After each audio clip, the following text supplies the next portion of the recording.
काम किया साहब? नहीं, ऐसा कुछ नहीं किया मैंने। तो हर परिवार पे कभी न कभी कोई संकट आ जाता है और किसी पे आ सकता है, और मेरा तो ट्रैक रिकॉर्ड उठा के देख लेना, कोई भी आदमी जब संकट में होता है तभी मेरा दोस्त होता है, जब वो पावर में होता है तो कभी नहीं होता।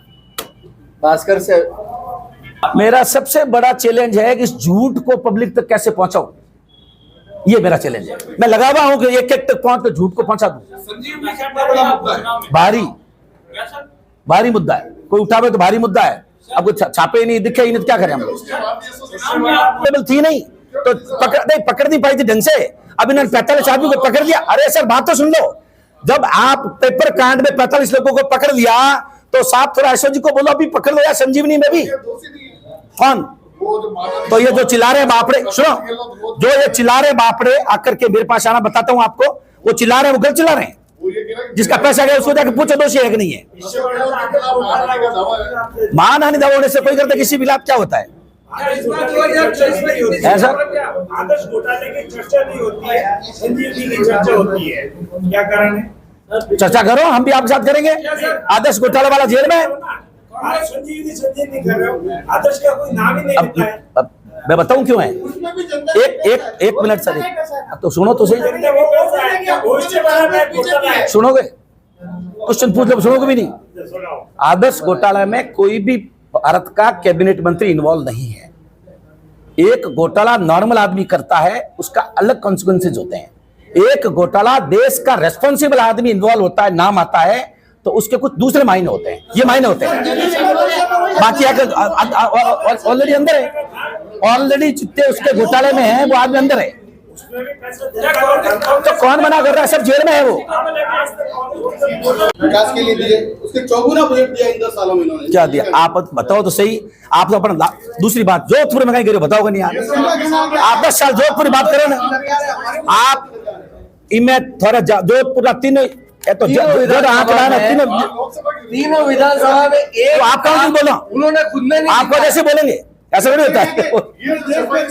उन्होंने आप सुनो मेरी बात, दिया मैं, उन्होंने दस्तावेज दिया है, इसमें 3 विधानसभाओं में एक पैसा MP लेड का नहीं लगाया है, ये उन्होंने खुद ने लिख के दिया। ये इसको पढ़ के पूरा इसमें रिसर्च करके हम आपको बताएंगे। इसमें एक अलग से प्रेस कॉन्फ्रेंस। हाँ सर, बड़े आदमी को बचाना चाहते हैं, मेरे से छोटे आदमी को मारना चाहते हैं, आप थोड़ी मदद कर दो हमारी। आपको ईडी का डर नहीं है? ईडी वीडी से मैं नहीं डरता, और जिस दिन भाई ऐसा हो जाए तो बापू ध्यान रहा तो जोधपुर हो क्या करूँ, न्यूज हाउस चले जाओ। मैंने 2014 में सुना था कि भयंकर भ्रष्टाचार है। 2-3 बाबा आए थे, एक टोपी लगा के आया था, एक भगवा कपड़े पहन के आया था। भगे वाला कह रहा था 30 रुपए में पेट्रोल मिलेगा, टोपी वाला कह रहा था सब भ्रष्टाचार खत्म कर दूंगा। 2014 से पहले जो भ्रष्टाचारी जो ये कहते थे तथाकथित भ्रष्टाचारी, क्या एक भी जेल गया है 2014 पहले वाला? ये तो सिर्फ बहानेबाजी है। तो अगर चोरी की है तो आपके हाथ में सत्ता अंदर चेपो, हम आपके साथ हैं, चोरों के साथ हम नहीं है। भ्रष्टाचारियों को अंदर डालो भाई, क्या दिक्कत है इसमें?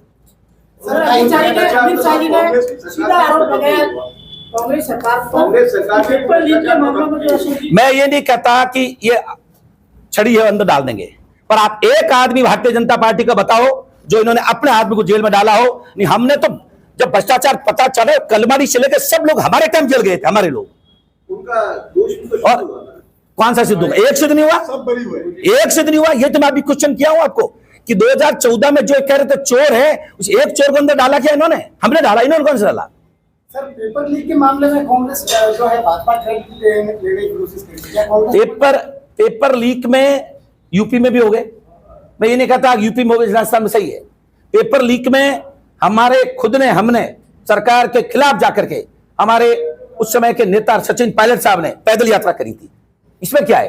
अगर गलत काम है, मैं तो कह रहा हूं मेरे अध्यक्ष जी सही काम नहीं कर रहे हैं तो मैं इनको चेताऊंगा, नहीं चेताएंगे धरने पे बैठ जाऊंगा, इसमें क्या दिक्कत है? हमने खुद ने जाकर पैदल यात्रा करी थी, और उसके बाद सुधार भी हुआ। उसमें क्या ऐसे किसी व्यक्ति को नहीं पकड़ा जिसने पेपर का यूज किया। जिस तरह के 90 दिन के काम में सरकार ने, आज मुख्यमंत्री ने खुद गिनाया कि हमने एसओजी गठित की, वही एसओजी थी जो 100 गलत चला रहे थे, और यही एसओजी है जिसने पकड़ा। भाई साहब आपके हाथ में सत्ता तो अंदर चिपो ना, हम तो आपके साथ हैं, दिक्कत क्या है?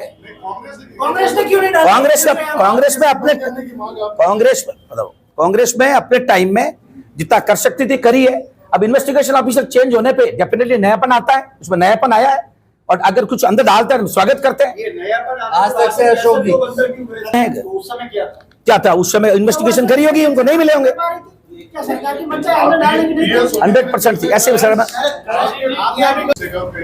जो राज्य का विषय है जल, और हमने जो बजट दिया था उसका जो है 30% बहुत अच्छा क्वेश्चन है। ये बताइए, मेरा क्वेश्चन उनसे आंसर मैंने दिया है मेरे भाषणों में।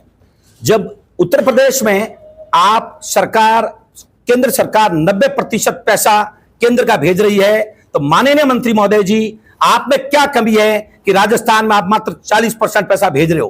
पैसे का उपयोग 84 वो उपयोग हो नहीं सकता। वो उपयोग अगर उनका पैसा हम उपयोग करेंगे, हमको 60% डालना पड़ेगा, तब उपयोग हो पाता है।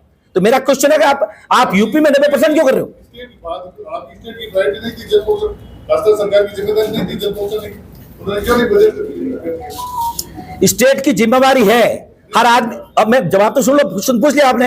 हर आदमी की मेरी भी जवाबदारी है कि जोधपुर के अंदर हर लोग पानी पिए। मैं अगर भारत का सही नागरिक हूं, मेरी जिम्मेवारी है हर आदमी पानी पिए, पर मेरी लिमिट है। मैं मेरे पॉकेट से 4 टैंकर पिला सकता हूं, 400 टैंकर पिला सकता हूं। इसी तरह स्टेट की जिम्मेवारी है, पर उसकी लिमिट है कि वो एक लिमिट तक काम कर दे। केंद्र सरकार महासमुद्र है, उसकी बड़ी जिम्मेवारी है, और पूरे हिंदुस्तान के पानी की जिम्मेवारी अगर गजेंद्र सिंह जी पे है, तो वो जोधपुर के एमपी साहब है, उनकी जिम्मेवारी बनती है कि वो पानी के लिए स्टेट गवर्नमेंट के साथ मिलकर काम करे। वो मैंने ये भी सुना है कि वो कह रहे थे साहब मेरी वसुंधरा से नहीं पड़ती थी, मेरी अशोक गहलोत से नहीं पड़ती थी, कल मेरे को आप एमपी बना दो। मैं कहूंगा मेरे से इनसे नहीं पड़ती, मेरी जिम्मेवारी है। मैं किसको पटाऊं, हाथ जोड़ूं, पांव पकड़ूं, या कोई दूसरा किसको टाइट करूं, मेरी जिम्मेवारी है। मैं जनता का काम कैसे करके लाऊं।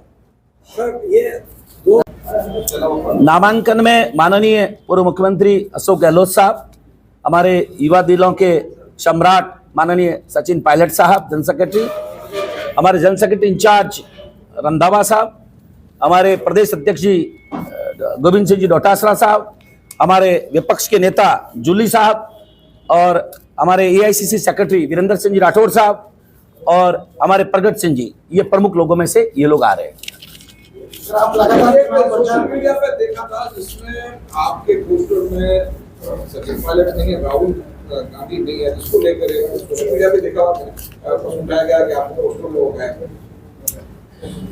पोस्टर इतने लोग डालते हैं, मेरे दिल में सचिन पायलट है, मेरे दिल में अशोक गहलोत है। पोस्टर में कौन क्या छाप देता है, तो मैं तो पोस्टर बनाता नहीं हूँ मुझे, और मैंने ऐसा पोस्टर देखा नहीं, मैं नहीं कह सकता कुछ है। हाँ, मेरा कलेजा फाड़ोगे यहाँ से तो इसमें सचिन पायलट, अशोक गहलोत, राहुल गांधी निकलेंगे। क्या आप भी इस बार चुनाव जो है वो राम मंदिर के मुद्दे को लेकर लड़ने को? बिल्कुल नहीं लड़ूंगा। 7 जन्म ले लूंगा, 7 बार मर जाऊंगा, 7 बार शहीद हो जाऊंगा, पर भगवान श्री राम पे चुनाव नहीं लड़ूंगा। सर, आपने कहा कि जोधपुर क्या सारा अपने बेटों को मुख्यमंत्री बनाना चाहते हैं, तो आप अपने बेटों को क्या क्रिकेट का कैप्टन बनाना चाहते हो? क्या वो धुरंधर आदमी है जिसको आपने वहां क्रिकेट के इतने बड़े ओहदे पे बैठा रखा है? क्या उसके आपके सुपुत्र की औकात जैसा की औकात और हैसियत है क्या कि वो बन जाए? लाइए मेरे सामने मंच पे बिठाइए, कराइए चर्चा क्रिकेट पे, कराइए चर्चा राम पे, कराइए चर्चा भगवान श्री राम पे, कराइए चर्चा देवी पे, और मेरे को प्रचार दे तो मेरे को बता देना आपका खुद का बेटा क्या कौन सी एबिलिटी रखता है जिसको आपने क्रिकेट में इस ओहदे पे बैठा रखा है। तो खुद का बेटा सही, और दूसरा बेटा कोई दूसरे का बेटा को चुनाव लड़े, वो भी कब 50 साल का होके तब, तो कह रहे हैं कि वो तो वो लगा रहे हैं। मैं ओवरऑल मैं आपसे एक निवेदन करता हूं, प्रेस के साथियों, आपसे अपील करूंगा कि देश में चुनाव, जो हम लोग नेता लोग हैं, हमको चुनाव किसी विकास के नाम पर या गरीबी छोर के अंतिम, गरीबी रेखा के अंतिम छोर पे कोई आदमी खड़ा है उसके लिए लड़ना चाहिए, क्या डमरू बजाने के लिए भगवान श्री राम या तुष्टिकरण उसके लड़ना चाहिए। मेरा तो सिद्ध मान्यता है कि नेता को सिर्फ एंड सिर्फ विकास की और ऐसी गरीबों की स्कीम्स जिसका भगवान के सिवाय कोई नहीं है उसके लिए काम करना चाहिए। कांग्रेस इसके लिए काम कर रही है। मुझे अगेन दुख है कि एक शब्द वो नहीं बोले कि गजेंद्र सिंह जी शेखावत स्वयं जल शक्ति मंत्री होते हुए पूरा जोधपुर जिला प्यासे मर रहा है, एक घर में 5-5 हजार का पानी आ रहा है, और खुद मंत्री होते हुए लोगों को पानी नहीं पिला सके, उस पर एक शब्द नहीं बोले। धन्यवाद। तो विकास के नाम पर हम लगातार प्रश्न पूछते आए हैं, और मुझे ऐसा लग रहा था आज की शायद अमित शाह जो गजेंद्र सिंह जी शेखावत साहब जवाब नहीं दे रहे थे, शायद वो आकर बताएंगे कि आपने राजस्थान में पिछले 10 साल में क्या काम किया है, भारत सरकार ने, और उसमें से स्पेशली हमारे जोधपुर लोकसभा के लिए क्या किया है। बड़ा दुर्भाग्यपूर्ण है कि हमारे गृह मंत्री जी एक शब्द नहीं बोले कि विकास में जोधपुर कहां स्टैंड करता है। जोधपुर में मैंने जैसा 2-3 बातें उनकी सुनी हैं। पहला क्वेश्चन उनका है कि राम मंदिर पर कांग्रेस भटका रही थी। राम मंदिर, देखिए राम मंदिर का जहां तक मामला मैंने पहले भी कहा है, एक भगवान श्री राम घटघट में है, और कोई हिंदू अगर बिना राम के कल्पना करता है तो उससे बड़ा मूर्ख आदमी नहीं हो सकता। राम मंदिर में जब कभी भी कांग्रेस की सरकार रही है, और कांग्रेस ने पहले कहा था कि हम कोर्ट के आदेश को मान्यता देंगे, जैसे ही कोर्ट ने आदेश दिया हम उसको सहर्ष स्वीकार करते हैं, और किसी तरह की कोई गलतफहमी नहीं होनी चाहिए कि राम मंदिर में कोई अमित शाह का मोदी साहब का रोल रहा होगा। राम मंदिर pure and pure supreme court के आदेश पे बना है, और राम मंदिर का पैसा मैं भी शामिल हूं, हम सहित सब लोगों ने चंदे से दिया था, उस चंदे से बना है। इसलिए इनको तो मौका मिला सिर्फ नेतृत्व करने का। नेतृत्व करने वाला आदमी यह नहीं कह सकता कि सारा ठेका मैंने ही ले रखा है। हमने गलती करी 370 की।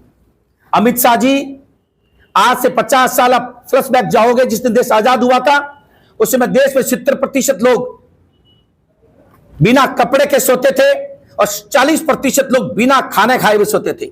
आपको 370 याद आ रही है, आपने 370 हटाई है। इन परिस्थितियों में हम उसका स्वागत करते हुए, अलग स्टोरी है, पर आप ये बताइए उस समय क्या परिस्थिति रही होगी, उस समय क्या परिस्थिति। अगर हमारा कश्मीर का राजा उनके साथ चला जाता तो कश्मीर हमसे निकल ही जाता। वो तो उस समय की परिस्थितियों को देख के अमित शाह अपन को बोलना पड़ेगा। आज अपन मैं परिस्थिति में बोल दूं, आज मैं जिस परिस्थिति में हूं उस परिस्थिति में 370 का एनालिसिस नहीं किया जा सकता। हमने अंग्रेजों के जमाने के कानून हटाए थे। आपने अंग्रेजों के जमाने के कानून कब हटाए? जब 140 सांसदों को इस नाम पर बाहर निकाल दिया, और फिर आपने कानून बिना 140 सांसदों के अंदर रहते हुए कानून हटाए हैं। आप अंग्रेजों के जमाने के कानून, कौन सा कानून अंग्रेजों के जमाने का है? भीमराव अंबेडकर साहब ने कानून तो अपना देश आजाद होने के बाद बना है, और उसके बाद अटल बिहारी वाजपेयी साहब को भी आप चैलेंज कर रहे हो। क्या अटल बिहारी वाजपेयी साहब से आप ज्यादा होशियार हो? आप वो भी 5 साल देश के प्रधानमंत्री रहे, आप उनको भी चैलेंज करते हो। तो उन्होंने अंग्रेजों के शासन का कानून क्यों नहीं हटाया? उस समय आप कहां थे, क्यों नहीं बोले उस समय? ये बिल्कुल, कोई अगर चीज अच्छी करें मैं उसका स्वागत करता हूं, पर इस बात पे कहना कि साहब अंग्रेजों के जमाने के कानून हमने हटाए हैं, तो साहब अंग्रेज तो चले गए थे, कानून तो हमारे देश के लोगों ने बनाया था, भीमराव अंबेडकर साहब के साथ टीम ने बनाया था। इसलिए मैं इसको मैं नहीं मानता। कम से कम किस प्रकार से जोधपुर लोकसभा को एक नया नेतृत्व मिल सके, और आपके बीच अपनी बात रख करके जो अशोक गहलोत और सचिन पायलट उस कोशिश को कामयाब करने के लिए चरण सिंह जी दिन रात जोधपुर की जनता के बीच में, और हमारे पुराने जो सांसद हैं उन्होंने जोधपुर के साथ जो विश्वासघात किया है। मीडिया के हमारे साथियों, आज हमारे बीच इस जिला कांग्रेस कमेटी के मुख्यालय